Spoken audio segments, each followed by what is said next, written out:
نحمده ونستعينه ونستغفره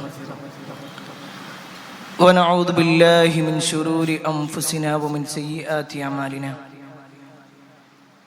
من يهده الله فلا مضل له ومن يضلل فلا هادي له وأشهد أن لا إله إلا الله وحده لا شريك له وأشهد أن محمدًا عبده ورسوله أرسله بالهدى ودين الحق ليظهره على الدين كله ولو كره المشركون اللهم صل على محمد وعلى آل محمد كما صليت على إبراهيم وعلى آل إبراهيم إنك حميد مجيد اللهم بارك على محمد وعلى آل محمد كما باركت على إبراهيم وعلى آل إبراهيم إنك حميد مجيد يا أيها الذين آمنوا اتقوا الله حق تقاته ولا تموتن إلا وأنتم مسلمون أما بعد فإن خير الحديث كتاب الله وخير الهدي هدي محمد صلى الله عليه وسلم وشر الأمور محدثاتها وكل محدثة بدعة وكل بدعة ضلالة وكل ضلالة في النار أعوذ بالله من الشيطان الرجيم بسم الله الرحمن الرحيم يا نساء النبي لستن كأحد من النساء لستن كأحد من النساء إن اتقيتن فلا تخضعن بالقول فيطمع الذي في قلبه مرض وقلن قولا معروفا يا أيها الناس أوصيكم وإياي أولا بتقوى الله ഏറെ സ്നേഹധീയരായ സത്യവിശ്വാസികളെ, സഹോദരന്മാരെ, സഹോദരിമാരെ, രക്ഷിതാക്കളെ, അള്ളാഹുവിൻ്റെ വിധിവിലക്കൽ അനുസരിച്ചുകൊണ്ടും പ്രവാചകൻ സ്വല്ലല്ലാഹു അലൈഹി വസല്ലമയുടെ ജീവിതചര്യ പിൻപറ്റിക്കൊണ്ടും ജീവിക്കണമേ എന്ന് ആദ്യമായി എന്നോടും തുടർന്ന് നിങ്ങൾ ഓരോരുത്തരോടും ഉണർത്തുകയാണ്, വസിയ്യത്ത് ചെയ്യുക. മുസ്ലിം ഉമ്മത്തിന് ഏറെ സുപരിചിതമായ ഒരു പദമാണ് അഹ്ലു ബൈത്ത് എന്നത്. അഹ്ലു ബൈത്ത്, ആലു ബൈത്ത് എന്നൊക്കെ പറഞ്ഞാൽ പ്രവാചകൻ സ്വല്ലല്ലാഹു അലൈഹി വസല്ലമയുടെ കുടുംബം, പ്രവാചകന്റെ വീട്ടുകാർ എന്നൊക്കെയാണ് ആ വാക്കിന്റെ അർത്ഥം. ഒരു പക്ഷേ ഏറ്റവും കൂടുതൽ തെറ്റിദ്ധരിപ്പിക്കുന്ന പദവും ഏറ്റവും കൂടുതൽ തെറ്റിദ്ധരിപ്പിക്കുന്ന ആളുകളും ഈ ഒരു പേരിലാണ് അറിയപ്പെടുന്നത് എന്നത് ഖേദകരമായ ഒരു അവസ്ഥയാണ്. അഹ്ലു ബൈത്ത് എന്ന് പറയുമ്പോൾ ഇന്ന് സമൂഹത്തിൽ അതിനെ ഒരു ചൂഷണത്തിന്റെ ഭാഗമായി കൊണ്ടാണ് പലരും കാണുന്നത്. വേറെ ചില ആളുകളെ മുഴുവനായിക്കൊണ്ട് അതിനെ എതിർക്കുന്ന അവസ്ഥയും നമുക്ക് കാണാൻ കഴിയും. എന്നാൽ പ്രിയപ്പെട്ടവരെ, ഇസ്ലാമിൽ അഹ്ലു ബൈത്തിന് സ്ഥാനമുണ്ട്. എത്രത്തോളം എന്നാൽ അവർക്ക് വേണ്ടിയും അവരുടെ പേരുച്ചരിച്ചുകൊണ്ടും നടത്താത്ത ഒരു നമസ്കാരം പോലും ഉണ്ടാവും. നമ്മൾ ഏത് നമസ്കാരം നിർവഹിക്കുകയാണെങ്കിലും അവിടെ നബി സല്ലല്ലാഹു അലൈഹി വസല്ലമയുടെ മേലുള്ള സ്വലാത്ത് നമ്മൾ നിർവഹിക്കുന്നുണ്ട്. അല്ലാഹുമ്മ സ്വല്ലി അലാ മുഹമ്മദിൻ വഅലാ ആലി മുഹമ്മദ്. നബി സല്ലല്ലാഹു അലൈഹി വസല്ലമയുടെ പേര് മാത്രമല്ല അവിടെ പറയുന്നത്, പ്രവാചകൻ സല്ലല്ലാഹു അലൈഹി വസല്ലമയുടെ കുടുംബത്തിന് നമ്മളെപ്പോഴും നടത്തുന്ന സ്വലാത്തിൽ ആ ഒരു കുടുംബത്തിന്റെ പേരുണ്ടെങ്കിൽ, നമ്മൾ രാവിലെയും വൈകുന്നേരവും ഒക്കെ നിർവഹിക്കുന്ന സ്വലാത്തിൽ ആ പേരുണ്ടെങ്കിൽ, മയ്യത്ത് നമസ്കാരത്തിലും ആ പേരുച്ചരിക്കുന്നുണ്ടെങ്കിൽ, ആരാണ് അഹ്ലു ബൈത്ത്, എന്താണ് അവരുടെ സ്ഥാനം, ഇതൊക്കെ ഒരു വിശ്വാസി എന്ന നിലക്ക് നമ്മൾ മനസ്സിലാക്കണം. പ്രത്യേകിച്ച് റസൂലുള്ളാഹി സ്വല്ലല്ലാഹു അലൈഹി വസല്ലമയുടെ ഹദീസുകളിൽ തന്നെ അഹ്ലു ബൈത്തിന്റെ സ്ഥാനം എത്രത്തോളം ഉണ്ട് എന്ന് നമുക്ക് മനസ്സിലാക്കാൻ കഴിയും. ഒരിക്കൽ പ്രവാചകൻ സല്ലല്ലാഹു അലൈഹി വസല്ലമയുടെ സ്വഹാബിയായിട്ടുള്ള സെയ്ദ് ബിൻ അർഖം റളിയല്ലാഹു അൻഹുവിന്റെ അടുക്കലേക്ക് ചില താബിഈങ്ങൾ കടന്നു വരികയാണ്. റസൂലുള്ളാഹി സ്വല്ലല്ലാഹു അലൈഹി വസല്ലമയ്ക്ക് വഫാത്തായിട്ട് കുറേ വർഷങ്ങൾക്ക് ശേഷം നടക്കുന്ന ഒരു സംഭവം. സ്വഹാബിയായിട്ടുള്ള സെയ്ദ് ബിൻ അർഖം റളിയല്ലാഹു അൻഹുവിന്റെ അടുക്കലേക്ക് Yazid bin Hayyan, Husain bin Sabra, Amr bin Muslim, ഈ 3 താബിഈ പണ്ഡിതന്മാർ സെയ്ദ് റളിയല്ലാഹു അൻഹുവിന്റെ അടുക്കൽ വന്നു. അദ്ദേഹത്തിന്റെ അടുക്കൽ വന്നിരുന്നു. എന്നിട്ട് പറഞ്ഞു, ലഖദ് ലഖീത യാ സെയ്ദൻ ഖൈറൻ കസീറ റഅയ്ത റസൂലുള്ളാഹി സ്വല്ലല്ലാഹു അലൈഹി വസല്ലം വസമിഅത ഹദീഥഹു. അല്ലയോ സെയ്ദ്, അദ്ദേഹത്തിനെ വിളിച്ചുകൊണ്ട് പറയാണ്, സ്വഹാബിയായിട്ടുള്ള സെയ്ദ് റളിയല്ലാഹു അൻഹുവിനോട് പറയാണ്, നിങ്ങൾ എത്ര വലിയ ഭാഗ്യവാനാണ്. നിങ്ങൾ റസൂലുള്ളാഹി സ്വല്ലല്ലാഹു അലൈഹി വസല്ലമയെ കാണാൻ ഭാഗ്യം ലഭിച്ചിട്ടുണ്ട്. നിങ്ങൾക്ക് നബി സല്ലല്ലാഹു അലൈഹി വസല്ലം ആ വാക്കുകൾ പറയുമ്പോൾ അത് കേൾക്കാൻ ഭാഗ്യം ലഭിച്ച ആളാണ് നിങ്ങൾ. വഅസൗത മഅഹു, റസൂലുള്ളാഹി സ്വല്ലല്ലാഹു അലൈഹി വസല്ലമയുടെ കൂടെ നിങ്ങൾ യുദ്ധം ചെയ്തിട്ടുണ്ട്. വസല്ലൈത ഖൽഫഹു, പ്രവാചകൻ സല്ലല്ലാഹു അലൈഹി വസല്ലമയുടെ പിന്നിൽ നമസ്കരിക്കുകയൊക്കെ ചെയ്തിട്ടുണ്ട്. അങ്ങനെയുള്ള നിങ്ങളോട് ഞങ്ങൾ പറയട്ടെ, ഹദ്ദിസ്നാ യാ സെയ്ദ് മാ സമിഅത മിൻ റസൂലുള്ളാഹി സ്വല്ലല്ലാഹു അലൈഹി വസല്ലം. അല്ലയോ സെയ്ദേ, നിങ്ങൾക്ക് കേട്ടിട്ടുള്ള, നിങ്ങൾ റസൂലുള്ളാഹി സ്വല്ലല്ലാഹു അലൈഹി വസല്ലമയിൽ നിന്നും കേട്ടിട്ടുള്ള എന്തെങ്കിലും കാര്യങ്ങൾ ഉണ്ടെങ്കിൽ അത് ഞങ്ങൾക്കൊന്ന് പറഞ്ഞു തരും. കാരണം നിങ്ങൾ അത്രയും വലിയ ഭാഗ്യവാനാണല്ലോ. ഈ താബീകൾ എന്ന് പറഞ്ഞാൽ റസൂലുള്ളാഹി സ്വല്ലല്ലാഹു അലൈഹി വസല്ലമയെ കാണാൻ ഭാഗ്യം ലഭിച്ചിട്ടില്ല അവർക്ക്. അവർ സ്വഹാബത്തിനെ കണ്ടിട്ടുള്ളൂ. അതുകൊണ്ടാണ് ഈ 3 താബീകളും വന്നിട്ട് സ്വഹാബിയായിട്ടുള്ള സെയ്ദ് ബിൻ അർഖം റളിയല്ലാഹു അൻഹുവിന്റെ അടുക്കൽ വന്നിട്ട് പറയുന്നത്. ഇവര് വന്നിങ്ങനെ ചോദിച്ചപ്പോൾ സെയ്ദ് റളിയല്ലാഹു അൻഹു പറയാണ്, യബ്ന അഖി വല്ലാഹി ലഖദ് കബീർത സിന്നി, പൊന്നാര മോനെ, എന്റെ പ്രായമൊക്കെ ഒരുപാടായിട്ടുണ്ട്, എനിക്ക് നല്ല വയസ്സായിട്ടുണ്ട്, പഴയ പോലെ ഒന്നും ഓർമ്മകളൊന്നുമില്ല. പക്ഷെ ഞാൻ ഒരു കാര്യം പറഞ്ഞു, റസൂലുള്ളാഹി സ്വല്ലല്ലാഹു അലൈഹി വസല്ലം ഞങ്ങൾക്ക് നൽകിയിട്ടുള്ള ഒരു ഉപദേശം, അത് ഞാൻ ഇപ്പോഴും ഓർക്കുന്നു, അത് ഞാൻ നിങ്ങൾക്ക് പറഞ്ഞു. എന്നിട്ട് അദ്ദേഹത്തിന്റെ ജീവിതത്തിൽ ഉണ്ടായ ഒരു സംഭവം അറിയാം. നബി സല്ലല്ലാഹു അലൈഹി വസല്ലം മക്കയുടെയും മദീനയുടെയും ഇടയിലുള്ള ഒരു സ്ഥലമുണ്ട്, ഖും എന്ന് പറയുന്ന ഒരു തടാകത്തിന്റെ, ഗദീർ ഖും എന്നാണ് അതിന്റെ പേര്. അവിടെ വെച്ചുകൊണ്ട് നബി സല്ലല്ലാഹു അലൈഹി വസല്ലം എഴുന്നേറ്റു. ഞങ്ങളൊരു യാത്രയിലായിരിക്കെ പ്രവാചകൻ സല്ലല്ലാഹു അലൈഹി വസല്ലം ഒരു പ്രസംഗം നടത്താൻ വേണ്ടി എഴുന്നേറ്റു. എന്നിട്ട് നബി സല്ലല്ലാഹു അലൈഹി വസല്ലം ഹംദും സലാത്തും ഒക്കെ ചൊല്ലി. എന്നിട്ട് റസൂലുള്ളാഹി സ്വല്ലല്ലാഹു അലൈഹി വസല്ലം പറഞ്ഞു, അമ്മാ ബഅദ് അലാ അയ്യുഹൻ നാസ് ഫഇന്നമാ അന ബശറുൻ യൂശികു അൻ യഅതിയ റസൂലു റബ്ബി ഫഉജി. അല്ലയോ ജനങ്ങളെ, ഇതാ ഞാൻ നിങ്ങൾക്ക് ചില കാര്യങ്ങൾ പറഞ്ഞു തരാം. ഞാനൊരു മനുഷ്യൻ, അള്ളാഹുവിന്റെ അടുക്കൽ നിന്നുള്ള ദൂതൻ എന്റെ അടുക്കൽ വരാനായിട്ടുണ്ട്. അഥവാ റസൂലുള്ളാഹി സ്വല്ലല്ലാഹു അലൈഹി വസല്ലമക്ക് വഫാത്ത് എടുക്കാനായിട്ടുണ്ട്. ഈ സമയത്ത് ഞാൻ നിങ്ങൾക്ക് ചില കാര്യങ്ങൾ അറിയിച്ചു തരാം.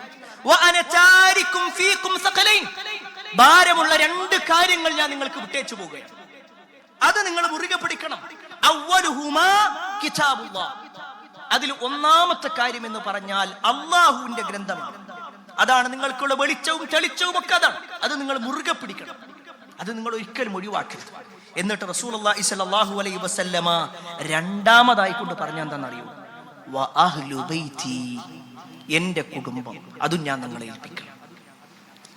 നിങ്ങളെ ഏൽപ്പിക്കുകയാണ്. എന്നിട്ട് റസൂലുള്ളാഹി സ്വല്ലല്ലാഹു അലൈഹി വസല്ലമ വീണ്ടും പറഞ്ഞു, ഉദക്കിറുകുമുല്ലാഹു ഫീ അഹ്ലി ബൈതി, ഉദക്കിറുകുമുല്ലാഹു ഫീ അഹ്ലി ബൈതി, ഉദക്കിറുകുമുല്ലാഹു ഫീ അഹ്ലി ബൈതി. എന്റെ കുടുംബത്തിന്റെ കാര്യം ഇതാ ഞാൻ അള്ളാന്റെ കാര്യത്തിൽ നിങ്ങളെ ഏൽപ്പിക്കുന്നു. അള്ളാനെ നിങ്ങൾ ഓർക്കണം, എന്റെ കുടുംബത്തിന്റെ കാര്യം നിങ്ങൾ ശ്രദ്ധിക്കണം. റസൂലുള്ളാഹി സ്വല്ലല്ലാഹു അലൈഹി വസല്ലം നടത്തിയിട്ടുള്ള ഉപദേശങ്ങളിൽ വളരെ സുപ്രധാനമായ ഒരു ഉപദേശമായി കൊണ്ട് സെയ്ദ് ഇബ്നു അർഖം റളിയല്ലാഹു അൻഹു തന്റെ അടുക്കൽ ദീന് പഠിക്കാനായിട്ട് വന്ന 3 താബികൾക്ക് പറഞ്ഞു കൊടുത്തിട്ടുണ്ടെങ്കിൽ ഈ ഒറ്റ വാചകം മതി അഹ്ലു ബൈത്തിന്റെ സ്ഥാനം എത്രയാണെന്ന് മനസ്സിലാക്കാൻ. അഹ്ലു ബൈത്തിന് ഇസ്ലാമിൽ സ്ഥാനമുണ്ട്. എന്നാൽ ആരാണ് അഹ്ലു ബൈത്ത്? ഈ വിഷയത്തിൽ 2 തരത്തിൽ നമ്മുടെ സമൂഹത്തിൽ ആളുകളെ കാണാൻ പറ്റും. അതിൽ ഒന്നാമത്തെ വിഭാഗം എന്ന് പറഞ്ഞു കഴിഞ്ഞാൽ അവര് പറയും അഹ്ലു ബൈത്തൊക്കെ ഉണ്ടായിരുന്നു, പക്ഷെ റസൂലുള്ളാഹി സ്വല്ലല്ലാഹു അലൈഹി വസല്ലമയുടെ ആൺമക്കളൊക്കെ ചെറിയ പ്രായത്തിൽ തന്നെ മരണപ്പെട്ടിട്ടുണ്ട്. അതുകൊണ്ട് ആൺമക്കളിലാണല്ലോ പാരമ്പര്യം പറയാ. അതുകൊണ്ട് നബി സല്ലല്ലാഹു അലൈഹി വസല്ലമയുടെ ആൺമക്കൾ ആരും വിവാഹം കഴിച്ചിട്ടില്ല. അതുകൊണ്ട് നബി സല്ലല്ലാഹു അലൈഹി വസല്ലമക്ക് അങ്ങനെ ഒരു കുടുംബം തന്നെയില്ല. ബാക്കിയൊക്കെ അലി റളിയല്ലാഹു അൻഹുവിന്റെ തലമുറയിൽ വന്നതാണ്. അതുകൊണ്ട് അഹ്ലു ബൈത്ത് എന്ന് പറയുന്ന ഒരു വിഭാഗമില്ല. ഇങ്ങനെ വാദിക്കുന്ന ആളുകളുണ്ട്. അത് ശരിയല്ല. അഹ്ലു ബൈത്ത് ഉണ്ട്. രണ്ടാമത്തെ ഒരു വിഭാഗം എന്ന് പറഞ്ഞാൽ എന്താണ് അഹ്ലു ബൈത്ത്? അത് ഖുർആനിന്റെയും ഹദീസിന്റെയും അടിസ്ഥാനത്തിൽ നമ്മൾ മനസ്സിലാക്കണേ വേണം. മഹാനായ ശൈഖുൽ ഇസ്ലാം ഇബ്നു തൈമിയ്യ റഹ്മത്തുള്ളാഹി അലൈഹി അദ്ദേഹം ഈ വിഷയത്തിൽ മാത്രം ഒരു ഗ്രന്ഥം രചിച്ചിട്ടുണ്ട്. അതിൽ അദ്ദേഹം എണ്ണി പറയുന്നുണ്ട് ഓരോരുത്തരുടെയും ഭാഗം. ഈ വിഷയത്തിൽ മുസ്ലിങ്ങൾ പലതരക്കാരും. ചില ആളുകൾ പറഞ്ഞു റസൂലുള്ളാഹി സ്വല്ലല്ലാഹു അലൈഹി വസല്ലമയും പ്രവാചകന്റെ മക്കളും മാത്രമാണ് അഹ്ലു ബൈത്ത്. നബി സല്ലല്ലാഹു അലൈഹി വസല്ലമയുടെ ഭാര്യമാരൊന്നും അഹ്ലു ബൈത്തല്ല, പ്രത്യേകിച്ച് ഷിയാക്കളെ പോലുള്ള ആളുകൾ. മഹദിയായ ആയിഷ റളിയല്ലാഹു അൻഹയൊക്കെ നരകത്തിലാണെന്ന് പറയുന്ന ആളുകൾ. അതുകൊണ്ട് തന്നെ പ്രവാചകൻ സല്ലല്ലാഹു അലൈഹി വസല്ലമയുടെ ഭാര്യമാർ അഹ്ലു ബൈത്തിൽപ്പെട്ടവരല്ല എന്ന് വാദിക്കുന്നവർ മുസ്ലിം പേരുള്ളവരുണ്ട്. അത് ശരിയല്ല. വേറെ ചില ആളുകൾ പറയുന്നു നബി സല്ലല്ലാഹു അലൈഹി വസല്ലമയുടെ ഭാര്യമാരുണ്ട്. വേറെ ചില ആളുകൾ പറയുന്നു നബി സല്ലല്ലാഹു അലൈഹി വസല്ലമയുടെ ഉമ്മത്തിൽപ്പെട്ടവരൊക്കെ അതിൽ സ്വാലിഹായിട്ടുള്ള മുഴുവൻ ആളുകൾക്കും അഹ്ലു ബൈത്ത് എന്ന് പറയും. വേറെ ചില ആളുകൾ പറഞ്ഞു അത് ഖുറൈശികളിൽ മാത്രമുള്ള ആളുകൾക്ക് വേണ്ടിയിട്ടുള്ളതാണ്, ബനു ഹാഷിമിൽപ്പെട്ട ആളുകൾക്ക് മാത്രമുള്ളതാണ്. ഇങ്ങനെയൊക്കെ വിശദീകരിച്ച ആളുകൾ. ഇതൊക്കെ കുറച്ച് ശരിയും കുറെ തെറ്റുമാണ്. ഇവിടെ റസൂലുള്ളാഹി സ്വല്ലല്ലാഹു അലൈഹി വസല്ലമയുടെ ഹദീസുകൾ നമ്മൾ പരിശോധിക്കുമ്പോൾ നേരത്തെ സെയ്ദ് ഇബ്നു അർഖം റളിയല്ലാഹു അൻഹു പറഞ്ഞ ആ ഹദീസിൽ തന്നെ കാണാൻ പറ്റും. സെയ്ദ് ഇബ്നു അർഖം റളിയല്ലാഹു അൻഹു പറയാണ് റസൂലുള്ളാഹി സ്വല്ലല്ലാഹു അലൈഹി വസല്ലം ഞങ്ങൾക്ക് വസിയ്യത്ത് നൽകിയതിൽ ഒന്ന് ഖുർആനിന്റെ കാര്യമാണെങ്കിൽ 2 അഹ്ലു ബൈത്ത്. ആ അഹ്ലു ബൈത്തിന്റെ കാര്യത്തിൽ ഉദക്കിറുകുമുല്ലാഹ്, അല്ലാഹുവിന്റെ കാര്യത്തിൽ അല്ലാഹുവോട് ഞങ്ങൾ ഇതാ ഉറപ്പ് തരുന്നു, അല്ലെങ്കിൽ അല്ലാഹുവിന്റെ കാര്യത്തിൽ നിങ്ങൾ ഓർമ്മിക്കണേ എന്ന് പറയാം. ഈ ഒരു വാചകം പറഞ്ഞപ്പോൾ ഈ 3 താബികളിൽപ്പെട്ട ഹുസൈൻ റളിയല്ലാഹു അൻഹു പറഞ്ഞു, അദ്ദേഹം ചോദിക്കാണ് വമൻ അഹ്ലു ബൈത്ത്? റസൂലുള്ളാഹി സ്വല്ലല്ലാഹു അലൈഹി വസല്ലമയുടെ അഹ്ലു ബൈത്ത് എന്ന് പറഞ്ഞാൽ ആരാ? പ്രവാചകന്റെ കുടുംബം എന്ന് പറഞ്ഞാൽ ആരാ? യാ സെയ്ദ് അലൈസ നിസാഉഹു മിൻ അഹ്ലി ബൈത്തിഹി? അല്ല സെയ്ദ്, നബി സല്ലല്ലാഹു അലൈഹി വസല്ലമയുടെ ഭാര്യമാരൊക്കെ അഹ്ലു ബൈത്തിൽപ്പെട്ടവരാണോ?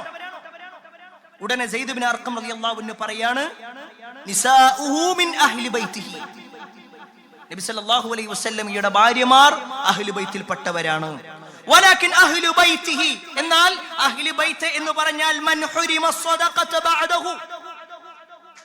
നബി സല്ലല്ലാഹു അലൈഹി വസല്ലമയുടെ കുടുംബത്തിലെ സക്കാത്തും സ്വദഖയും ഒക്കെ നിഷിദ്ധമായ ആളുകളാണ്. സക്കാത്തും അവർക്ക് വാങ്ങാൻ പാടില്ല, സ്വദഖയും അവർ വാങ്ങാൻ പാടില്ല. സ്വദഖ വാങ്ങാൻ പാടില്ല. റസൂലുള്ളാഹി സ്വല്ലല്ലാഹു അലൈഹി വസല്ലമ സ്വദഖ വാങ്ങാറില്ല. നബി സല്ലല്ലാഹു അലൈഹി വസല്ലമയുടെ നബിയെ പരീക്ഷിക്കാൻ വേണ്ടി വന്നിട്ടുണ്ട്. സൽമാൻ അൽ ഫാരിസി റളിയല്ലാഹു അൻഹു വന്നിട്ട് നബി സല്ലല്ലാഹു അലൈഹി വസല്ലമയെ പരീക്ഷിക്കാൻ വേണ്ടി പ്രവാചകന്റെ അടുക്കൽ വന്നിട്ട് സ്വദഖ കൊടുക്കുമ്പോൾ നബി സല്ലല്ലാഹു അലൈഹി വസല്ലം അത് വാങ്ങി സ്വഹാബത്തിന് വീതിച്ചു കൊടുത്തു. നബി അതൊന്നും വാങ്ങിയില്ല. എന്നാൽ സമ്മാനമായിട്ട് കൊടുത്തപ്പോൾ റസൂലുള്ളാഹി സ്വല്ലല്ലാഹു അലൈഹി വസല്ലം അത് ചരിത്രത്തിൽ കാണാൻ പറ്റും. നബി സല്ലല്ലാഹു അലൈഹി വസല്ലമയുടെ കുടുംബത്തിൽപ്പെട്ട പേരമക്കളായ ഹസൻ ഹുസൈൻ റളിയല്ലാഹു അൻഹുമാ അവർ സക്കാത്തിന്റെ മുതല് അവിടെ അങ്ങനെ കൊണ്ടുവന്നിട്ടുണ്ട്. നല്ല അവർക്ക് ശക്തമായ വിശപ്പുണ്ട്. അവര് ആ കാരക്കയിൽ നിന്ന് 1-2 വായിൽ വെച്ചപ്പോൾ റസൂലുള്ളാഹി സ്വല്ലല്ലാഹു അലൈഹി വസല്ലം വേഗത്തിൽ ചെന്ന് ആ ചെറിയ കുട്ടികളുടെ വായിൽ നിന്ന് വരെ ആ കാരക്ക അല്ലെങ്കിൽ ഈത്തപ്പഴം പുറത്തേക്ക് എടുത്തിട്ട് പറഞ്ഞു, ഇത് നമുക്ക് അനുവദനീയമല്ല, ഇത് നമുക്ക് അനുവദനീയമല്ല, നമ്മൾ കഴിക്കാൻ പാടില്ല. അഥവാ റസൂലുള്ളാഹി സ്വല്ലല്ലാഹു അലൈഹി വസല്ലമയുടെ കുടുംബത്തിന് സക്കാത്തോ സ്വദഖയോ ഹറാമാണ്. അത് രണ്ടും അവരെടുക്കാൻ പാടില്ല. അവരാണ് ഈ പറയപ്പെട്ട അഹ്ലു ബൈത്തിൽപ്പെട്ടവർ. ഇനി റസൂലുള്ളാഹി സ്വല്ലല്ലാഹു അലൈഹി വീണ്ടും സെയ്ദ് ഇബ്നു അർഖം റളിയല്ലാഹു അൻഹു പറയാണ് വമൻ ഹും? വീണ്ടും ചോദിച്ചു അദ്ദേഹത്തോട്, അതാരാണ് ആ ഒരു സക്കാത്തും സ്വദഖയും ഒക്കെ നിഷിദ്ധമാക്കപ്പെട്ട ആളുകൾ ആരാ? ആ സമയത്ത് അദ്ദേഹം പറഞ്ഞു ഹും ആലു അലി, അലി റളിയല്ലാഹു അൻഹുവിന്റെ കുടുംബമാണ്. വ ആലു അഖീൽ, അഖീൽ റളിയല്ലാഹു അൻഹുവിന്റെ കുടുംബമാണ്. വ ആലു ജഅഫർ, ജഅഫർ റളിയല്ലാഹു അൻഹുവിന്റെ കുടുംബമാണ്. വ ആലു അബ്ബാസ്, അബ്ബാസ് റളിയല്ലാഹു അൻഹുവിന്റെ കുടുംബമാണ്. കുല്ലു ഹൗലായി ഹുരിമ സദഖ. വീണ്ടും ചോദിക്കാണ്, ഇവർക്കാർക്കും സദഖ പറ്റൂല? അദ്ദേഹം പറഞ്ഞു ഇല്ല, ആർക്കും പറ്റൂല, ഇവർക്കാർക്കും സദഖ അനുവദനീയമല്ല. അപ്പൊ ഈ ഒരൊറ്റ ഹദീസിൽ തന്നെ ആരാണ് അഹ്ലു ബൈത്ത് എന്നും അവരുടെ സ്ഥാനം എത്രയാണ് എന്നും നബി സല്ലല്ലാഹു അലൈഹി വസല്ലം അവരെ കുറിച്ച് പറഞ്ഞ വസിയത്തുകളും ഒക്കെ വിശദീകരിച്ചു. അതോടൊപ്പം തന്നെ റസൂലുള്ളാഹി സ്വല്ലല്ലാഹു അലൈഹി വസല്ലമയുടെ ഭാര്യമാരും അഹ്ലു ബൈത്തിൽപ്പെട്ടവരാണ്. വിശുദ്ധ ഖുർആൻ 33-ാം അധ്യായം സൂറത്തു അഹ്സാബിലെ 33-ാമത്തെ ആയത്തിലൂടെ അല്ലാഹു പറയുന്നു, ഇന്നമാ യുരീദുല്ലാഹു ലിയുദ്ഹിബ അൻകുമുർ റിജ്സ് അഹ്ലൽ ബൈത്തി വയുതഹിറകും തത്ഹീറാ. കുറേ കാര്യങ്ങൾ ഇങ്ങനെ എണ്ണി പറഞ്ഞിട്ട് പറയാണ്, പ്രവാചകന്റെ വീട്ടുകാരെ അഹ്ലു ബൈത്തെ അല്ലാഹു വിളിക്കുക. എന്നിട്ട് പറയാണ്, നിങ്ങളിൽ നിന്ന് മാലിന്യം നീക്കിക്കളയുവാനും നിങ്ങളെ ശരിയായി ശുദ്ധീകരിക്കുവാനും മാത്രമാണ് അള്ളാഹു ഉദ്ദേശിക്കുന്നത്. ചില കാര്യങ്ങളൊക്കെ അള്ളാഹു ഇങ്ങനെ നിയമമാക്കി, അത് നിങ്ങൾ ചെയ്യണം, നിങ്ങൾ ഇങ്ങനെ സംസാരിക്കരുത് എന്നൊക്കെ പറഞ്ഞിട്ട് പറയാണ്, അല്ലയോ പ്രവാചക കുടുംബക്കാരെ, പ്രവാചകന്റെ വീട്ടുകാരെ. അവിടെ ഉദ്ദേശിക്കുന്നത് റസൂലുള്ളാഹി സ്വല്ലല്ലാഹു അലൈഹി വസല്ലമയുടെ ഭാര്യമാരാണ്. കാരണം അതിന് തൊട്ട് മുമ്പുള്ള ആയത്ത് യാ നിസാ അന്നബി, അല്ലയോ പ്രവാചകന്റെ ഭാര്യമാരെ എന്ന് തന്നെയാണ് വിളിക്കുന്നത്. അപ്പൊ നബി സല്ലല്ലാഹു അലൈഹി വസല്ലമയുടെ ഭാര്യമാർ ഈ ഒരു കുടുംബത്തിൽപ്പെട്ടവരാണ്. ഇനി വലിയ ഒരു ചർച്ച മുസ്ലിങ്ങൾക്കിടയിലുള്ളത് ബനു ഹാഷിമും ബനു മുത്തലിബും, അവർ ഈ കുടുംബത്തിൽപ്പെട്ടവരാണെന്ന് പറയാറുണ്ട്. ആ വിഷയത്തിൽ വന്ന ഒരു ചരിത്രം നമുക്ക് കാണാൻ പറ്റും. ഹിജറ 7-ാം വർഷം റസൂലുള്ളാഹി സ്വല്ലല്ലാഹു അലൈഹി വസല്ലമ ഖൈബർ യുദ്ധം കഴിഞ്ഞിട്ട് വലിയ ഒരു ഗനീമത്ത് സ്വത്തുക്കൾ, യുദ്ധാർജിത സ്വത്തുക്കൾ കിട്ടി. ഈ യുദ്ധാർജിത സ്വത്തുക്കൾ ഇങ്ങനെ ആളുകൾക്ക് വീതിച്ച കൂട്ടത്തിൽ ബനു ഹാഷിമിനും ബനു മുത്തലിബിനും കുറച്ച് കൂടുതൽ കൊടുത്തു. ബനു ഹാഷിമും ബനു മുത്തലിബും, ഈ ബനു ഹാഷിമ ബനു മുത്തലിബ് എന്ന് പറഞ്ഞാൽ നബി സല്ലല്ലാഹു അലൈഹി വസല്ലമയുടെ കുടുംബക്കാരാണ്. നബി സല്ലല്ലാഹു അലൈഹി വസല്ലം ഹാഷിം കുടുംബത്തിലാണ്. അതേപോലെ ഹാഷിമിന്റെ സഹോദരനാണ് മുത്തലിബ്, അതേപോലെ തന്നെ ഹാഷിമിന്റെ സഹോദരനാണ് നൗഫൽ, അതുപോലെ തന്നെ ഹാഷിമിന്റെ സഹോദരനാണ് അബ്ദു ശംസ്. ആ ചരിത്രം നമ്മളൊന്ന് മനസ്സിലാക്കണം. നബി സല്ലല്ലാഹു അലൈഹി വസല്ലമയുടെ വാപ്പാന്റെ പേര് അബ്ദുള്ള, അബ്ദുള്ളാന്റെ വാപ്പാന്റെ പേര് അബ്ദുൽ മുത്തലിബ്, അബ്ദുൽ മുത്തലിബിന്റെ വാപ്പാന്റെ പേര് ഹാഷിം, ഹാഷിമിന്റെ വാപ്പാന്റെ പേര് അബ്ദു മനാഫ്. അപ്പൊ നബിന്റെ വല്ലിപ്പാന്റെ വല്ലിപ്പയാണ് അബ്ദു മനാഫ്. ഈ അബ്ദു മനാഫിന് 4 മക്കളുണ്ടായി, 4 മക്കൾ. അതിലൊന്ന് ഹാഷിം, മറ്റൊന്ന് മുത്തലിബ്, മറ്റൊന്ന് നൗഫൽ, മറ്റൊന്ന് അബ്ദു ശംസ്. ഇതിൽ ഹാഷിമിനും നൗഫലിനും അദ്ദേഹത്തിന്റെ സന്താന പരമ്പരക്ക്, ഈ രണ്ടാളുകളുടെ സന്താന പരമ്പരക്ക് നബി സല്ലല്ലാഹു അലൈഹി വസല്ലം കൂടുതൽ കൊടുക്കും, മറ്റേ 2 വിഭാഗത്തിന് അത്ര കൊടുക്കുന്നില്ല. സ്വാഭാവികമായിട്ടും മറ്റു വിഭാഗത്തിൽപ്പെട്ട ആളായിരുന്നു ഉസ്മാൻ ബിൻ അഫ്ഫാൻ റളിയല്ലാഹു അൻഹു, ജുബൈർ ബിൻ മുത്ഇം റളിയല്ലാഹു അൻഹു. ഈ 2 പേരും നബി സല്ലല്ലാഹു അലൈഹി വസല്ലമയുടെ അടുക്കൽ പോയി. എന്നിട്ട് നബി സല്ലല്ലാഹു അലൈഹി വസല്ലമയോട് പറയാണ്, അല്ലയോ റസൂൽ, യാ റസൂലല്ലാഹ്, അഅതൈത ബനിൽ മുത്തലിബ് വതറക്തനാ വനഹ്നു വഹും മിൻക ബിമൻസിലത്തിൻ വാഹിദ. പ്രവാചകരെ, നിങ്ങൾ ബനു ഹാഷിമിന് കൊടുക്കുന്നുണ്ട്, ഞങ്ങളും അവരൊക്കെ ഒരേ സ്ഥാനം തന്നെയല്ലേ, പിന്നെന്താ നിങ്ങൾ അവർക്ക് പ്രത്യേകിച്ച് കൊടുക്കുന്നത്? റസൂലുള്ളാഹി സ്വല്ലല്ലാഹു അലൈഹി വസല്ലം അനീതി കാണിച്ചു എന്നുള്ളതല്ല അവർ പറഞ്ഞത്. എന്തുകൊണ്ടാണ് നബി സല്ലല്ലാഹു അലൈഹി വസല്ലം ഇനി മറന്നുപോയതാണ്, എന്താണെന്ന് അറിയില്ലല്ലോ, അതറിയാൻ വേണ്ടിയിട്ടാണ് വരുന്നത്. അപ്പോൾ റസൂലുള്ളാഹി സ്വല്ലല്ലാഹു അലൈഹി വസല്ലം പറയാണ്, ഇന്നമാ ബനുൽ മുത്തലിബ് വബനി ഹാഷിം ശൈഉൻ വാഹിദ്. ബനു മുത്തലിബും ബനു ഹാഷിമും ഒരേപോലെയാണ്, നിങ്ങൾ അങ്ങനെയല്ല. അതിന്റെ കാരണം റസൂലുള്ളാഹി സ്വല്ലല്ലാഹു അലൈഹി വസല്ലം പിന്നീട് വിശദീകരിക്കുന്നുണ്ട്. അതിന്റെ കാരണം ചരിത്രത്തിൽ കാണാൻ പറ്റും. നബി സല്ലല്ലാഹു അലൈഹി വസല്ലം ഇസ്ലാമിക പ്രബോധനം തുടങ്ങിയപ്പോൾ മക്കക്കാര് പല നിലക്കും നബി സല്ലല്ലാഹു അലൈഹി വസല്ലമയെ ഉപദ്രവിച്ചു. അതിൽ ഒരു ഉപദ്രവമായിരുന്നു ഉപരോധത്തിൽ ഏർപ്പെടുത്തുന്നത്. നബി സല്ലല്ലാഹു അലൈഹി വസല്ലമയെയും പ്രവാചകൻ അംഗീകരിക്കുന്നവർക്കെല്ലാം ഉപരോധം ഏർപ്പെടുത്തി. അവർക്ക് ഭക്ഷണം കൊടുക്കാതെ, വെള്ളം കൊടുക്കാതെ, ഒരു സഹായവും ചെയ്യാതെ അവരെ മാറ്റി നിർത്തി. അങ്ങനെ നബി സല്ലല്ലാഹു അലൈഹി വസല്ലമയും സ്വഹാബിമാരും 3 വർഷത്തോളം ശഅബ് അബീ താലിബ് എന്ന് പറയുന്ന, അല്ലെങ്കിൽ ബനി താലിബ് എന്ന് പറയുന്ന ആ ഒരു താഴ്വരയിൽ, ഇന്നത്തെ ഹറമിന്റെ ആ ഒരു ഭാഗത്ത് തന്നെയുള്ള സ്ഥലമാണ്. നമ്മൾ തവാഫ് ചെയ്യുന്നതിന്റെ കുറച്ചപ്പുറത്തായിട്ടുള്ള സ്ഥലം. അവിടെ ഒരു താഴ്വരയായിരുന്നു. അവിടെ നബി സല്ലല്ലാഹു അലൈഹി വസല്ലമയും സ്വഹാബത്തും നിന്നു. അന്ന് നബി സല്ലല്ലാഹു അലൈഹി വസല്ലമയുടെ കൂടെ മുസ്ലിമീങ്ങളായ ആളുകൾ മാത്രമല്ല, പ്രവാചകന്റെ ഈ കുടുംബത്തിൽപ്പെട്ട ഹാഷിം കുടുംബത്തിലുള്ള മുഴുവൻ ആളുകൾ ഉണ്ടായിരുന്നു. അബൂ ലഹബും അതുപോലത്തെ ചില ആളുകൾ ഒഴികെ അവര് മുസ്ലിം ആയിട്ടില്ല. ഈ ബനൂ ഹാഷിമിലുള്ള എല്ലാ ആളുകളും മുസ്ലിം ആയിട്ടൊന്നുമില്ല. പക്ഷെ അവർ നബി സല്ലല്ലാഹു അലൈഹി വസല്ലമയുടെ കൂടെ നിന്നു. ബനൂ മുത്തലിബിന്റെ ആളുകളും കൂടെ നിന്നു. നബി സല്ലല്ലാഹു അലൈഹി വസല്ലം ഒരു പ്രതിസന്ധിയിലായപ്പോ, ഒരു പ്രയാസത്തിലായപ്പോ പ്രവാചകന് ഐക്യദാർഢ്യം പ്രഖ്യാപിച്ചുകൊണ്ട് ഞങ്ങളും മുഹമ്മദിന്റെ കൂടെയാണെന്ന് പ്രഖ്യാപിച്ച ആളുകളാണ് ബനൂ ഹാഷിമിന്റെയും ബനൂ മുത്തലിബിന്റെയും മക്കൾ. അതുകൊണ്ട് അവരെ ഞാൻ പരിഗണിക്കുന്നു. ചരിത്രത്തിൽ കാണാൻ പറ്റും, ഈ ഒരു സംഭവം വെച്ചുകൊണ്ട് തന്നെ ഇവരിലുള്ള സത്യവിശ്വാസികളായ ആളുകളൊക്കെ ബനൂ ഹാഷിമിൽപ്പെട്ടവരാണ്. അലി റളിയല്ലാഹു അൻഹു, ഹംസ റളിയല്ലാഹു അൻഹു, അബ്ബാസ് റളിയല്ലാഹു അൻഹു, അഖീൽ റളിയല്ലാഹു അൻഹു, ഇതുപോലുള്ള ഒരുപാട് സ്വഹാബിമാർ, അവരും അവരുടെ മക്കളൊക്കെ അഹ്ലു ബൈത്തിൽപ്പെട്ടവർ. അതുപോലെ തന്നെ ഈ മുത്തലിബിന്റെ സന്താന പരമ്പരയിൽപ്പെട്ട ആളുകളും ബനൂ മുത്തലിബിൽപ്പെട്ട ആളുകളും. ഇതൊക്കെ അഹ്ലു ബൈത്ത് ആര് എന്ന് നമുക്ക് ബോധ്യപ്പെടുത്തി തരുന്നുണ്ട്. ഇനി പ്രിയപ്പെട്ടവരെ, ഈ അഹ്ലു ബൈത്തിനെ സംബന്ധിച്ചിടത്തോളം ആരാണെന്ന് മനസ്സിലാക്കുന്നതോടൊപ്പം അവരുടെ മഹത്വം, ഇസ്ലാമിൽ അവർക്കുള്ള ഫളിൽ എത്രയെന്ന് മനസ്സിലാക്കുക. അള്ളാഹു പ്രത്യേകം പരിഗണന കൊടുത്തവരാണ്. റസൂലുള്ളാഹി സ്വല്ലല്ലാഹു അലൈഹി വസല്ലം ഖുർആനിന്റെ ആയത്ത് നമുക്ക് ഉദ്ധരിച്ചിട്ടുണ്ട്.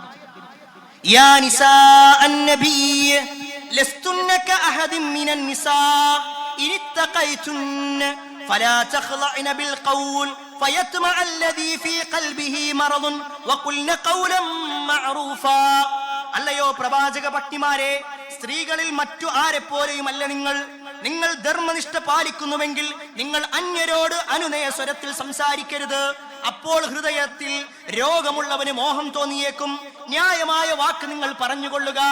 എന്നിട്ട് അല്ലാഹു വീണ്ടും പറയുകയാണ്, വഖർന ഫീ ബുയൂതികുന്ന വലാ തബർറുജ്ന തബർറുജൽ ജാഹിലിയത്തിൽ ഊലാ.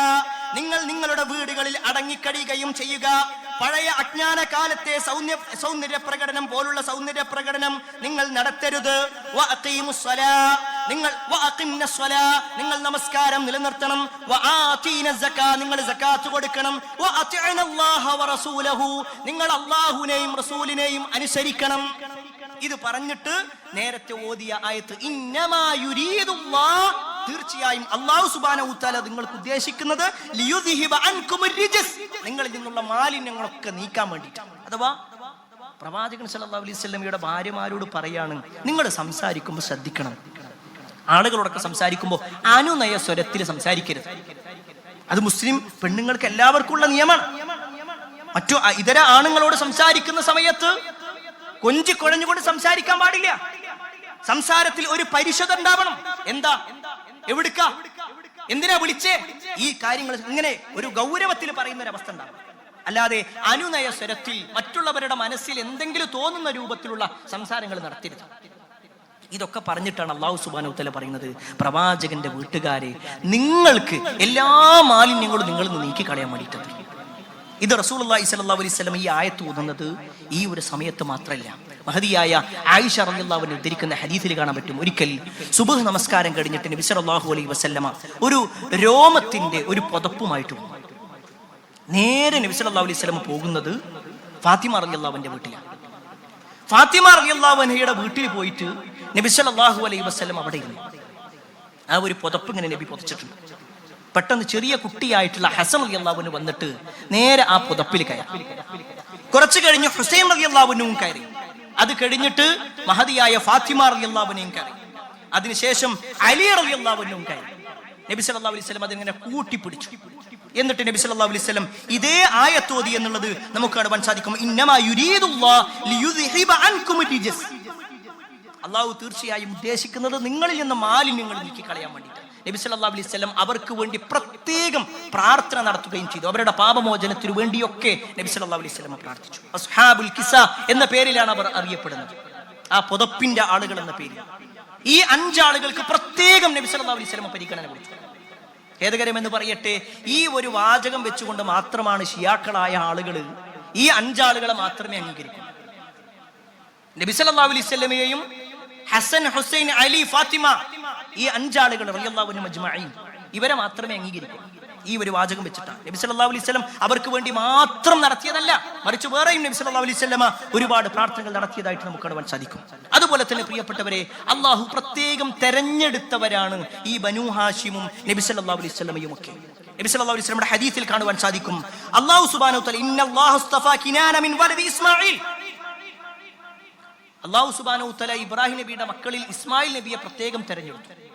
ഇസ്മായിൽ നബി അലൈഹിസ്സലാമിന്റെ മക്കളിൽ കിനാനയെ പ്രത്യേകം തെരഞ്ഞെടുത്തു. വസ്തഫ ഖുറൈശൻ മിൻ കിനാന, കിനാനയിൽ നിന്ന് ഖുറൈശിനെ പ്രത്യേകമായി തെരഞ്ഞെടുത്തു. വസ്തഫ മിൻ ഖുറൈശിൻ ബനി ഹാഷിം, ഖുറൈശിൽ നിന്ന് ബനു ഹാഷിമിനെ പ്രത്യേകം തെരഞ്ഞെടുത്തു. വീണ്ടും നബി സല്ലല്ലാഹു അലൈഹി വസല്ലം പറഞ്ഞാണ് വസ്തഫാനി മിൻ ബനി ഹാഷിം, ബനു ഹാഷിമിന്റെ കുടുംബത്തിൽ നിന്ന് അഥവാ ഹാഷിം കുടുംബത്തിൽ നിന്ന് എന്നെ അള്ളാഹു തിരഞ്ഞെടുത്തു. ഇതൊക്കെ റസൂലുള്ളാഹി സ്വല്ലല്ലാഹു അലൈഹി വസല്ലമ അഹ്ലു ബൈത്തിനെ വിശദീകരിക്കുന്ന കാര്യങ്ങളാണ്. പ്രിയപ്പെട്ടവരെ, ഇതൊക്കെ നമ്മൾ മനസ്സിലാക്കുന്നത് ഈ അഹ്ലു ബൈത്തിനോട് നമുക്ക് ചില ബാധ്യതകളുണ്ട്. അത് തമാശയല്ല. ഒരു പേരൊക്കെ കേൾക്കുമ്പോഴേക്ക് ഓരൊക്കെ അതാണ് ഓരൊക്കെ ഇതാണെന്ന് പറഞ്ഞ് ഒഴിവാക്കാനല്ല. അഹ്ലു ബൈത്താണോ അവരോട് നമുക്ക് ചില ബാധ്യതകളുണ്ട്. അതിൽ ഒന്നാമത്തെ ബാധ്യത, അഹ്ലു ബൈത്തിനെ നമ്മൾ സ്നേഹിക്കണം, അവരോടുള്ള ബന്ധം ചേർക്കണം, അവരോടുള്ള ഒരിക്കലും വിദ്വേഷം വെക്കാൻ പാടില്ല.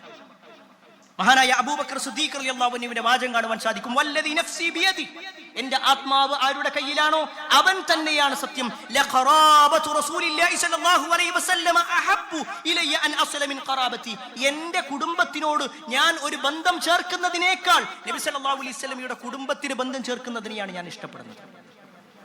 സ്വന്തം കുടുംബത്തിനേക്കാൾ പ്രവാചകൻ സല്ലല്ലാഹു അലൈഹി വസല്ലമയുടെ കുടുംബത്തിനെ സ്നേഹിക്കണം എന്നാണ് പറഞ്ഞതിന്റെ അർത്ഥം. എന്നാൽ ഖേദകരമെന്ന് പറയട്ടെ, റസൂലുള്ളാഹി സ്വല്ലല്ലാഹു അലൈഹി വസല്ലമയുടെ ഭാര്യമാരെ കാഫിറായി ചിത്രീകരിക്കുന്ന ആളുകൾ, നബി സല്ലല്ലാഹു അലൈഹി വസല്ലമയുടെ ഈ കുടുംബത്തിൽ തന്നെ പല ആളുകളെയും കാഫിറായി ചിത്രീകരിക്കുന്ന ആളുകൾ ഒരുപാട് നമുക്ക് സമൂഹത്തിൽ കാണാൻ പറ്റും. ഒരിക്കലും ഒരു വിശ്വാസി അങ്ങനെയാകാൻ പാടില്ല. ആ ഒരു കുടുംബത്തോട് നമുക്ക് ഉത്തരവാദിത്തമുണ്ട്, അവരെ നമ്മൾ സ്നേഹിക്കണം. രണ്ടാമത്തെ കാര്യം, അവർക്ക് വേണ്ടി നമ്മൾ പ്രാർത്ഥിക്കണം. നിരന്തരമായി നടത്തുന്ന ഒരു പ്രാർത്ഥന ഉണ്ട്, നേരത്തെ സൂചിപ്പിച്ചതുപോലെ സ്വലാത്ത് ചൊല്ലുക എന്നത്. അല്ലാഹുമ്മ സ്വല്ലി അലാ മുഹമ്മദിൻ വഅലാ ആലി മുഹമ്മദ്, ആ കുടുംബത്തിന് വേണ്ടിയിട്ടുള്ളത് കൂടിയാണത്. പ്രിയപ്പെട്ടവരെ, നമ്മൾ ആ കുടുംബത്തെ സ്നേഹിക്കുന്നുണ്ടെങ്കിൽ, നമ്മുടെ നേതാവായ അഷ്റഫുൽ ഖൽഖ് മുഹമ്മദ് മുസ്തഫ സല്ലല്ലാഹു അലൈഹി വസല്ലമയെ നമ്മൾ സ്നേഹിക്കുന്നുണ്ടെങ്കിൽ സ്വലാത്തുകൾ നമ്മൾ വർദ്ധിപ്പിച്ചുകൊണ്ടേയിരിക്കണം. എന്നാൽ മൂന്നാമത്തെ ഒരു കാര്യം കൂടി ഇതിൽ വളരെ പ്രധാനമാണ്. ഈ ഒരു കുടുംബത്തിന്റെ പേരിൽ നടക്കുന്ന ചൂഷണങ്ങൾ അത് നമ്മൾ തിരിച്ചറിയുക തന്നെ വേണം. ഈ വിഷയം പ്രിയപ്പെട്ടവരെ ഏറെ ഗൗരവത്തോടുകൂടി നമ്മൾ മനസ്സിലാക്കണം. ഇന്ന് നമ്മുടെ കേരളക്കരയിൽ തങ്ങന്മാർ എന്ന് പറയുന്ന ഒരു വിഭാഗമായി ചില ആളുകൾ കടന്നു വരുന്നു. ഒരിക്കലും ഇത് ഒരു വിഭാഗത്തെ ആക്ഷേപിക്കാൻ വേണ്ടി പറയുന്നതല്ല. ഈ തങ്ങൾ എന്ന ഒരു സ്ഥാനം അത് പൈസ കൊടുത്തിട്ട് വാങ്ങുന്ന ആളുകളുണ്ട്. ആ കുടുംബത്തിലേക്ക് തന്റെ പേര് ചേർക്കാൻ വേണ്ടി പ്രത്യേകം ആളുകളെ കൂട്ടുപിടിക്കുന്ന ആളുകളുണ്ട്. ഇനി ആ കുടുംബം പ്രവാചകൻ സല്ലല്ലാഹു അലൈഹി വസല്ലമയുടെ കുടുംബമാണെങ്കിലും അല്ലെങ്കിലും ശരി, അവർക്കും ഇസ്ലാമിന്റെ നിയമം ബാധകമാണ്. അവർക്കും ഇസ്ലാമിന്റെ നിയമം ബാധകമാണ്. ഞാൻ പ്രവാചകന്റെ കുടുംബമാണ് എന്ന് പറഞ്ഞിട്ട് എന്ത് തോന്നിയാസവും ചെയ്യാൻ പറ്റുന്നതല്ല. ചിലപ്പോഴൊക്കെ ചില ആളുകളുടെ വാക്കുകൾ കേൾക്കുമ്പോൾ അത്ഭുതപ്പെട്ടു പോകും. ഒരു തങ്ങള് കള്ളു കുടിച്ചു, അവർക്കത് അനുവദനീയമാണ്, പ്രശ്നമില്ല. സുബ്ഹാനല്ലാഹ്. പ്രവാചകൻ സല്ലല്ലാഹു അലൈഹി വസല്ലമയുടെ കുടുംബത്തിനെ കുറിച്ചാണ് ആക്ഷേപങ്ങൾ പറയുന്നത്. അത് പേരിൽ പോലും തങ്ങളുള്ള ഒരാളാ പറഞ്ഞുകൊണ്ടിരിക്കുന്നത്. അല്ലാഹു ഹിദായത്ത് കൊടുക്കുമാറാവട്ടെ. എത്ര വാർത്തകൾ ഈ കഴിഞ്ഞ ദിവസം നമ്മൾ കണ്ടു. പേരിൽ തങ്ങളുള്ള ഒരാൾ മരണപ്പെട്ടപ്പോ മരിച്ച ആ സമയത്ത് ഖബർ ഉയർത്തിയിട്ടില്ല. അല്പസമയം കഴിഞ്ഞപ്പോഴേക്ക് ഖബർ ഉയർത്തുന്നു. അതിൽ പ്രത്യേകം ആരാധനകൾ തുടങ്ങുന്നു. അവിടെ പണമിടുന്ന അവസ്ഥ, അവിടെ പ്രത്യേകം ബൗണ്ടറികൾ വെച്ചുകൊണ്ട് അവിടെ പിന്നീട് ആളുകൾ വരുന്ന പ്രാർത്ഥിക്കുന്നു. എത്രയോ വാർത്തകൾ വന്നുകൊണ്ടിരിക്കുന്നു. ഇനി അദ്ദേഹത്തിന്റെ കറാമത്തുകൾ പറഞ്ഞുകൊണ്ടേയിരിക്കണം. സുബ്ഹാനല്ലാഹ്. ഏറ്റവും വലിയ തങ്ങള് റസൂലുള്ളാഹി സ്വല്ലല്ലാഹു അലൈഹി വസല്ലമയാണല്ലോ. ആ റസൂലുള്ളാഹി സ്വല്ലല്ലാഹു അലൈഹി വസല്ലമ ഖബർ കെട്ടി ഉയർത്തരുത് എന്ന് പറഞ്ഞേ നബി സല്ലല്ലാഹു അലൈഹി വസല്ലമയുടെ ഹദീസിൽ. ഈ തങ്ങന്മാരുടെ അടുക്കിലേക്ക് പോകുന്നത് ഭാവിയെ കുറിച്ച് അറിയാനാണെങ്കിൽ റസൂലുള്ളാഹി സ്വല്ലല്ലാഹു അലൈഹി വസല്ലം അങ്ങനെ പോകാൻ പാടില്ല എന്ന് പറഞ്ഞു. ആരെങ്കിലും അത്തരത്തിൽ പോകുന്നുവെങ്കിൽ, ഭാവി പ്രവാചകന്റെ അടുക്കലേക്ക് അല്ലെങ്കിൽ ഇത്തരത്തിലുള്ള കാര്യങ്ങൾ, തന്റെ പ്രശ്നങ്ങൾ പരിഹരിക്കാൻ ഇന്ന ആളുകൾക്ക് കഴിയും എന്ന് വിശ്വസിക്കുന്നുവെങ്കിൽ അവൻ റസൂലുള്ളാഹി സ്വല്ലല്ലാഹു അലൈഹി വസല്ലമക്ക് അവതരിച്ചതിൽ അവൻ അവിശ്വസിച്ചിരിക്കുന്നു. ഖുർആനിൽ അവൻ അവിശ്വസിച്ചു എന്നാ പറഞ്ഞത്. പലപ്പോഴും തങ്ങന്മാരുടെ അടുത്തേക്ക് പോകുന്നത് ഏലസ് കെട്ടാൻ വേണ്ടിയിട്ടാണ്, പ്രയാസങ്ങളും ബുദ്ധിമുട്ടുകളും മാറ്റാൻ. എന്നാൽ റസൂലുള്ളാഹി സ്വല്ലല്ലാഹു അലൈഹി വസല്ലം എന്താ പറഞ്ഞു? മൻ അല്ലക തമീമ ഫഖദ് കഫറ ഔ അശ്റക.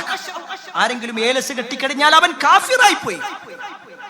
ആ ഏലസ് കെട്ടുന്നതോടുകൂടി അവനൊരു വിശ്വാസം, എനിക്കിനി ഒരു പ്രശ്നം ഉണ്ടാവില്ല, എന്റെ എല്ലാ പ്രശ്നവും ഇത് പരിഹരിച്ചോളും. സുബ്ഹാനല്ലാഹ്, റസൂലുള്ളാഹി സ്വല്ലല്ലാഹു അലൈഹി വസല്ലം പാടില്ല എന്ന് പറഞ്ഞ കാര്യങ്ങൾ അതൊക്കെ ചെയ്തുകൊണ്ടിരിക്കുന്നു. വാക്കാവട്ടെ പ്രവാചകൻ സല്ലല്ലാഹു അലൈഹി വസല്ലമയുടെ കുടുംബമാണ്. ആണോ അല്ലയോ എന്നുള്ളത് വേറെ വിഷയമാണ്. കാരണം കേരളത്തിൽ മാത്രമാണ് തങ്ങന്മാരുള്ളത്. റസൂലുള്ളാഹി സ്വല്ലല്ലാഹു അലൈഹി വസല്ലമ ജനിച്ച മക്കത്തില്ല, നബി സല്ലല്ലാഹു അലൈഹി വസല്ലം വഫാത്തായിട്ടുള്ള മദീനത്തില്ല. അവിടെ ആരെയും തന്നെ നമ്മൾ ഈ തരത്തിൽ ചൂഷണം ചെയ്യുന്ന ആളുകളായിട്ട് കാണാൻ കഴിയില്ല. ഈ പ്രിയപ്പെട്ടവരെ ഒരു ചരിത്രം കൂടി ഓർമ്മപ്പെടുത്തട്ടെ. മഹാനായ ഉമർ ഇബ്നുൽ ഖത്താബ് റളിയല്ലാഹു അൻഹു അലി റളിയല്ലാഹു അൻഹുവിന്റെ മകളെ കല്യാണം കഴിക്കുന്നുണ്ട്. ഇസ്ലാമിക ചരിത്രത്തിൽ പ്രായത്തിൽ വലിയ വ്യത്യാസമുണ്ട്, വലിയ വ്യത്യാസം. പക്ഷെ ഉമർ റളിയല്ലാഹു അൻഹു ഒറ്റ കാര്യം ആഗ്രഹിച്ചുള്ളൂ. റസൂലുള്ളാഹി സ്വല്ലല്ലാഹു അലൈഹി വസല്ലമയുടെ വാചകമുണ്ട്, എല്ലാവരോടുള്ള ബന്ധം ഒഴിവാക്കും, എന്നോടുള്ള ബന്ധം മാത്രം ബാക്കിയാകും. ഈ ഒരു കാര്യത്തിൽ ഉമർ റളിയല്ലാഹു അൻഹു വന്നിട്ട് അലി റളിയല്ലാഹു അൻഹുവിനോട് പറയാണ്, നിങ്ങളുടെ മകളെ എനിക്ക് കല്യാണം കഴിച്ചു തരും. അലി റളിയല്ലാഹു അൻഹു സമ്മതിച്ചില്ല. അലി റളിയല്ലാഹു അൻഹു പറഞ്ഞു, അദ്ദേഹത്തിന്റെ സഹോദരനായ ജാഫർ റളിയല്ലാഹു അൻഹുവിന്റെ മകന് വേണ്ടിയിട്ട് ഞാൻ എന്റെ മകളെ മാറ്റി വെച്ചിരിക്കാം, അവർക്ക് കല്യാണം കഴിച്ചു, അതാണ് ഞാൻ തീരുമാനിച്ചിട്ടുള്ളത്. വീണ്ടും ഉമർ റളിയല്ലാഹു അൻഹു വന്നു ആവർത്തിച്ച് ചോദിച്ചു. അവസാനം അലി റളിയല്ലാഹു അൻഹു ചോദിച്ചു, നിങ്ങൾ എന്റെ മകളെ കണ്ടിട്ടുണ്ടോ എന്ന് ചോദിച്ചു. കണ്ടിട്ടൊന്നുമില്ല. വലിയൊരു ചരിത്രമാണ്. ഏതായിരുന്നാലും പിന്നീട് ഉമർ റളിയല്ലാഹു അൻഹു ഒരു പെണ്ണ് കാണുക എന്നുള്ള നിലക്ക് കാണുകയും പിന്നീട് അവരെ വിവാഹം കഴിക്കുകയൊക്കെ ചെയ്തു. നല്ല സുന്ദരമായി കൊണ്ട് തന്നെ അവരുടെ ജീവിതം മുന്നോട്ട് പോയി.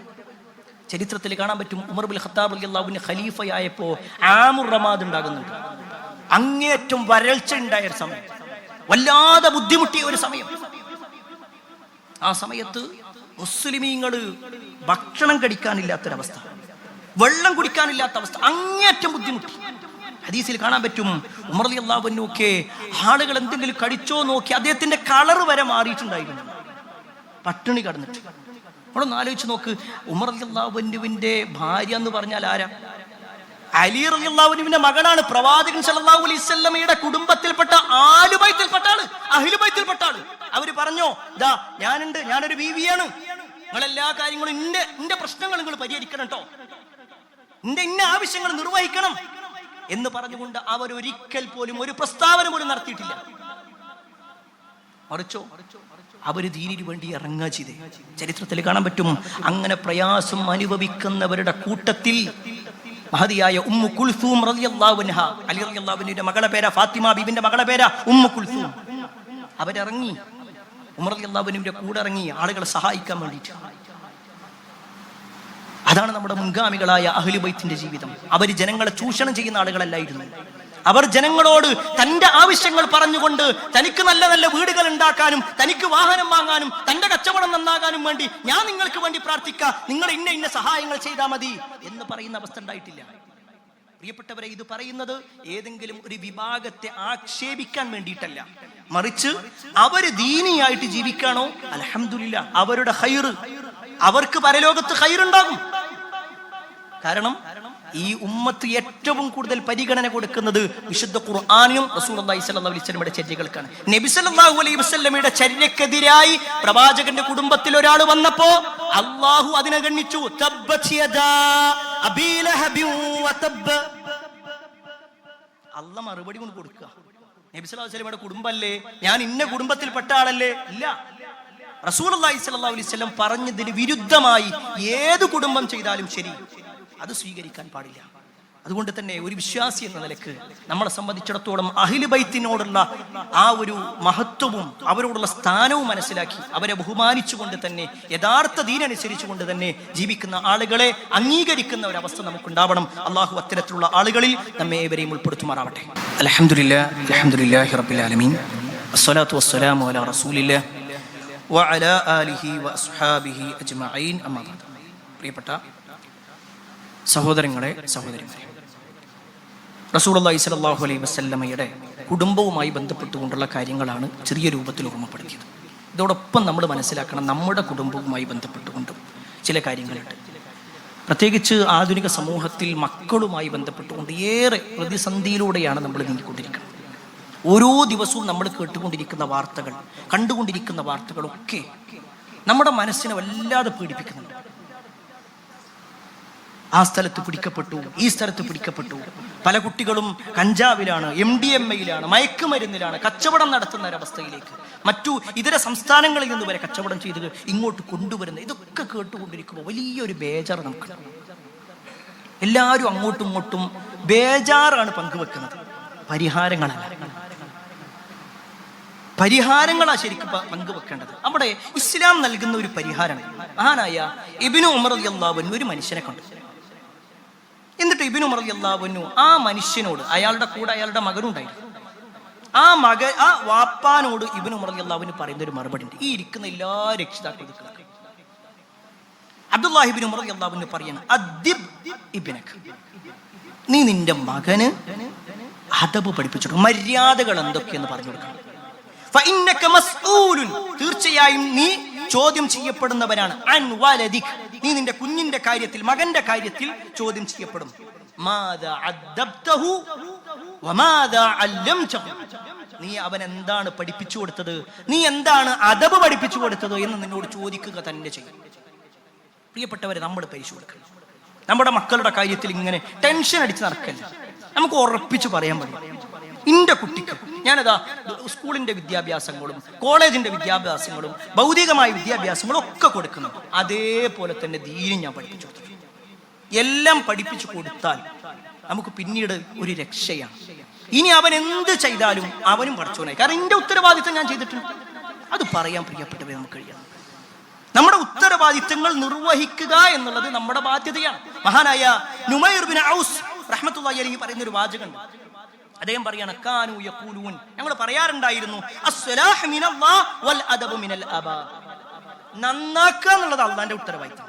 ഒരാളെ നന്നാക്കലും കേടാക്കലും ഒക്കെ പടച്ചോന്റെ ഉത്തരവാദിത്തം. പക്ഷേ ആ മക്കൾക്ക് കാര്യങ്ങൾ അറിയിച്ചു കൊടുക്കുക, അവർക്ക് മര്യാദകൾ ബോധ്യപ്പെടുത്തുക എന്നുള്ളത് മിനൽ ആബാ, അത് മാതാപിതാക്കളുടെ ഉത്തരവാദിത്തം. നമ്മുടെ മക്കൾക്ക് ദീന് കിട്ടിയിട്ടുണ്ടോ ഇല്ലേ? ഒരു 4ാം ക്ലാസ് വരെ മദ്രസ പോയിട്ടുണ്ട്, അല്ലെങ്കിൽ 5ാം ക്ലാസ് വരെ മദ്രസ പോയിട്ടുണ്ട്. ഇതാണ് നമ്മുടെ മക്കളുടെ ആകെയുള്ള ദീന്. ആ 4ാം ക്ലാസ് വരെയുള്ള ഒരു അവസ്ഥ എന്താ? ഒരുപാട് കുട്ടികളിൽ ഒരു കുട്ടിയായിട്ട് നമ്മളെ കുട്ടി പോകുന്നു. പലപ്പോഴും നേരം വൈകിട്ടാ ചെല്ലുന്നത്, ചില ദിവസങ്ങളൊക്കെ ലീവാക്കുന്നുണ്ട്. ആകെ 1 മണിക്കൂർ ഉണ്ടാവുക. ആ 1 മണിക്കൂറിൽ എന്തൊക്കെയോ പഠിച്ചു. എന്നിട്ട് നമ്മൾ പറയും, എൻ്റെ കുട്ടിനെ ഞാൻ 5ാം ക്ലാസ് വരെ പഠിപ്പിച്ചിട്ടുണ്ട്, എൻ്റെ കുട്ടിനെ ഞാൻ 6ാം ക്ലാസ് വരെ പഠിപ്പിച്ചിട്ടുണ്ട്. അത് എപ്പോഴാ പഠിപ്പിച്ചേ? ആ കുട്ടിക്ക് ബുദ്ധി ഉറക്കാത്തൊരു പ്രായം 5 വയസ്സിലോ 5 വയസ്സിന്റെ 10 വയസ്സിന്റെ ഒക്കെ ഇടയിൽ അധികം പഠിപ്പിക്കുക. 10 വയസ്സായി കഴിഞ്ഞാൽ പിന്നെ ഇനി മദ്രസൊന്നും വേണ്ട, ഇനി കുറെ സ്കൂളിൽ പഠിക്കാണ്ട് എന്ന് പറയും. സുബ്ഹാനല്ലാഹ്. പ്രിയപ്പെട്ട രക്ഷിതാക്കളെ, ആ മക്കൾക്ക് ബോധമുള്ള സമയത്ത് നമ്മൾ ദീന് പറഞ്ഞു കൊടുക്കണില്ല, അതിനുള്ള സാഹചര്യം നമ്മൾ ഒരുക്കണില്ല. അവിടെ നമ്മൾ മനസ്സിലാക്കണം, നമ്മുടെ മക്കൾക്ക് ദീന് പഠിപ്പിച്ചു കൊടുക്കൽ നമ്മുടെ മേൽ നിർബന്ധമുള്ള കാര്യം, ഒരു സംശയത്തിലുമുണ്ട്. നമ്മുടെ കാര്യം ഉത്തരവാദിത്തം നമ്മൾ ഏൽപ്പിച്ചു കൊടുത്തിട്ടുണ്ടെങ്കിൽ നമുക്ക് സമാധാനിക്കാം. ഞാൻ സാന്ദർഭികമായി ഓർമ്മപ്പെടുത്തട്ടെ, നമ്മുടെ ഈ പള്ളി കേന്ദ്രീകരിച്ചുകൊണ്ട് എല്ലാ ഞായറാഴ്ചയും രാവിലെ 9 മണി മുതൽ 1 മണിക്കൂർ, മാക്സിമം 1 മണിക്കൂറുണ്ട് നമ്മുടെ മക്കൾ ഇവിടെ വരണം. പ്രത്യേകിച്ച് ഒരു 6ാം ക്ലാസ് 7ാം ക്ലാസ് ഒക്കെ ഉള്ള കുട്ടികളെ തന്നെ നമ്മൾ കൊണ്ടുവരും. ആൺകുട്ടികൾക്കും പെൺകുട്ടികൾക്കും ഒക്കെ ഉള്ള സൗകര്യം. നമ്മുടെ മക്കൾ ദീന് പഠിക്കണം. പ്രിയപ്പെട്ടവരെ, വ്യക്തമായ സിലബസോട് കൂടി കണ്ട് ഓരോന്നും കൃത്യമായി പഠിപ്പിച്ചു കൊടുക്കുന്ന ഒരു ശൈലിയാണ്. അതുകൊണ്ട് നമ്മൾ ഓരോരുത്തരും ആ ഒരു കാര്യം പ്രത്യേകം ശ്രദ്ധിക്കണമെന്ന് ഓർമ്മപ്പെടുത്തുകയാണ്. അതോടൊപ്പം തന്നെ നമ്മുടെ ഈ പള്ളിയിൽ ഒരു സഹായം ചോദിച്ചിട്ട് 1-2 ആളുകൾ വന്നിട്ടുണ്ട്. നമ്മുടെ സമീപ പ്രദേശം അല്ലെങ്കിൽ നമുക്കൊക്കെ പരിചയമുള്ള തമിഴ്നാട്. ഒരു പക്ഷേ നമ്മുടെ കുടുംബത്തിൽ പല ആളുകളും അവിടെ ഉണ്ടാകും, നമ്മുടെ പരിചയത്തിൽ പല ആളുകളുണ്ടാകും. ഖേദകരമെന്ന് പറയട്ടെ, നമ്മുടെ മുസ്ലിം ഉമ്മത്ത് കുറച്ചൊക്കെ ഒരു ഹൈറിലാണ് നമ്മുടെ കേരളത്തിൽ നിന്നാണല്ലോ നമ്മൾ വിചാരിക്കുന്നത്. എന്നിട്ട് തന്നെ പല ആളുകളും വളരെ മോശമായ അവസ്ഥയിലേക്ക് പോയിക്കൊണ്ടിരിക്കും. എന്നാൽ അതിൻ്റെയൊക്കെ എത്രയോ മടങ്ങ് വളരെ ഇസ്ലാമിനെ കുറിച്ച് ഒന്നും അറിയാത്തൊരവസ്ഥയിലേക്കാണ് നമ്മുടെ തൊട്ടടുത്തുള്ള സംസ്ഥാനത്ത്, ഈ തമിഴ്നാട്ടിലുള്ള വളരെ ന്യൂനപക്ഷം മാത്രമാണ് യഥാർത്ഥ തൗഹീദ് അനുസരിച്ചുകൊണ്ട് ഖുർആനും സുന്നത്തും അനുസരിച്ച് ജീവിക്കുന്നത്. അവിടെ എത്തിച്ചു കൊടുക്കേണ്ടത്, അവർക്ക് ദീൻ എത്തിച്ചു കൊടുക്കേണ്ടത് കൂടി നമ്മളൊരു കടമയാണ്. ആ സഹോദരങ്ങൾ വന്നിട്ടുള്ളത് അവരുടെ ആ നാട്ടിൽ ഒരു പള്ളി ഉണ്ടാക്കുന്നുണ്ട്.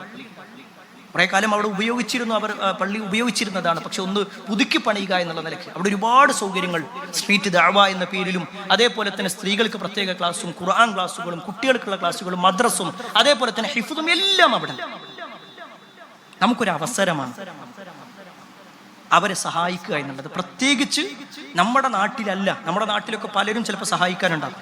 അവിടെ നമ്മളെ പോലുള്ള ആളുകൾ മാത്രമേ അവരെ സഹായിക്കാനുള്ളൂ എന്നതുകൂടി മനസ്സിലാക്കി നമ്മളാൽ കഴിയുന്ന രൂപത്തിൽ അവരെ സഹായിക്കണം എന്നതുകൂടി ഓർമ്മപ്പെടുത്തുകയാണ്. പ്രത്യേകിച്ച് അള്ളാഹുവിൻ്റെ ദീന് അവിടെയുള്ള ആളുകളിൽ പല ആളുകൾക്കും അറിയില്ല. കഴിഞ്ഞ മുഹറം 9 2 ദിവസങ്ങൾക്ക് മുമ്പ് ഒരു പക്ഷേ നിങ്ങൾ വാർത്താ ചാനലുകൾ തുറന്നിട്ടുണ്ടെങ്കിൽ കണ്ടിട്ടുണ്ടാകും. നമ്മുടെ കേരളത്തിലൊരു പക്ഷേ ഷിയാക്കളുടെ പ്രത്യേക ആഘോഷങ്ങളൊന്നും കണ്ടിട്ടുണ്ടാവില്ല. എന്നാൽ കേരളം വിട്ടാൽ ഈ തമിഴ്നാട്ടിലൊക്കെ ഇഷ്ടം പോലെ ആളുകൾ ശരീരത്തിൽ ഇങ്ങനെ അടിച്ചുകൊണ്ടും മറ്റൊക്കെയായിട്ട് കറുത്ത വസ്ത്രം ധരിച്ചുകൊണ്ടും ഇങ്ങനെ നടക്കണം കാണാൻ പറ്റും. ഷിയാക്കളായ ആളുകൾ, ഇസ്ലാമിനെ തെറ്റിദ്ധരിപ്പിക്കാൻ കച്ചകെട്ടി ഇറങ്ങിയിട്ടുള്ള ആളുകൾ. അള്ളാഹു അവരുടെ ഷെറിൽ നിന്നും ഈ ഉമ്മത്തിനെ കാത്തിരക്ഷിക്കുമാറാവട്ടെ. അതോടൊപ്പം തന്നെ ദീനിനെ കൃത്യമായി അറിയാനുള്ളൊരു തൗഫീക്ക് അള്ളാഹു നമുക്കെല്ലാവർക്കും നൽകുമാറാവട്ടെ. എല്ലാ അർത്ഥത്തിലും നന്മകൾ ചെയ്ത് ജീവിക്കുന്ന ആളുകളിൽ അള്ളാഹു നമ്മെ ഏവരെയും ഉൾപ്പെടുത്തുമാറാവട്ടെ. ഒരുപാട് ആളുകൾ പ്രാർത്ഥനയോട് വസിയത്ത് നൽകിയിട്ടുണ്ട്. എല്ലാവരുടെയും പ്രാർത്ഥനകൾ അള്ളാഹു സ്വീകരിക്കുമാറാവട്ടെ.